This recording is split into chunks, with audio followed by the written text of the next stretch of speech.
David was known as one of the hardest working men in the city. He arrived at the office before sunrise and was often the last person to leave. Everyone admired his determination. "One day," he always said, "all of this hard work will be worth it." His wife smiled every time she heard those words. His little daughter believed them. Every evening she would run to the front door the moment she heard his car. "Daddy, will you play with me today?" David would kiss her forehead, smile, and gently reply, "Not today, sweetheart. I have a little more work to finish. I promise we'll play this weekend." But when the weekend arrived, there was another meeting, another business trip, another important phone call. The weekends became months. The months became years. His daughter stopped waiting by the front door. She stopped asking him to play. Instead, she quietly learned that her father was always busy. One afternoon, she drew a picture at school. It showed a little girl standing alone in a park. Far away, there was a man wearing a suit, holding a briefcase. When the teacher asked who he was, she answered, "That's my daddy. He works very hard." The teacher smiled and asked, "Does he come to the park with you?" The little girl looked down. "No, but maybe when he isn't busy anymore." The teacher placed the drawing in an envelope and mailed it to David's office. When he opened it during lunch, he stared at the picture for a long time. For a moment, he felt something tighten inside his chest. But then his phone rang. Another client, another meeting. He folded the drawing and placed it inside his desk drawer. "I'll think about this later," he whispered. Later never came. Years passed. His daughter grew up. She left for university. Then she found a job in another city. The house became quieter every year.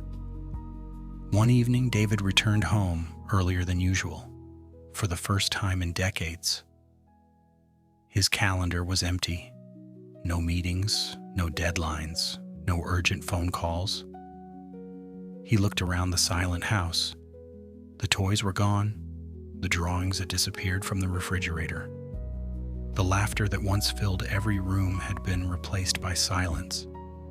He walked into the attic, searching through old boxes. There, between dusty photo albums, he found the drawing his daughter had made as a child. The little girl, the lonely park, the father holding a briefcase.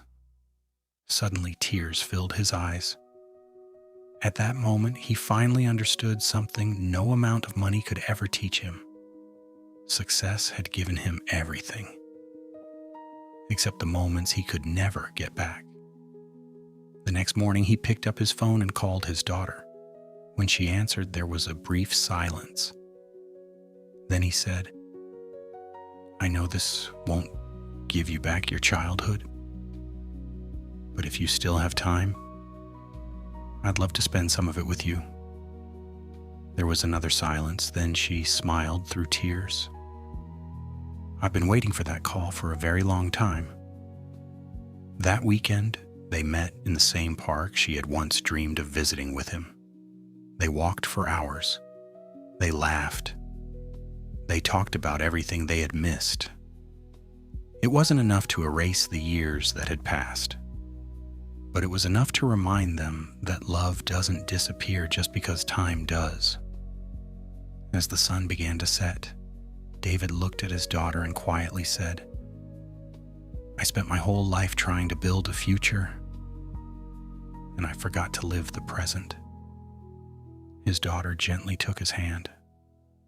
"We still have today," she whispered. David smiled. He had finally learned the value of time, but he also learned something just as important.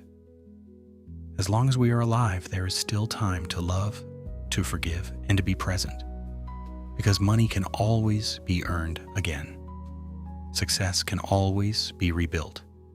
But a single moment with the people you love once it's gone, can never be bought back.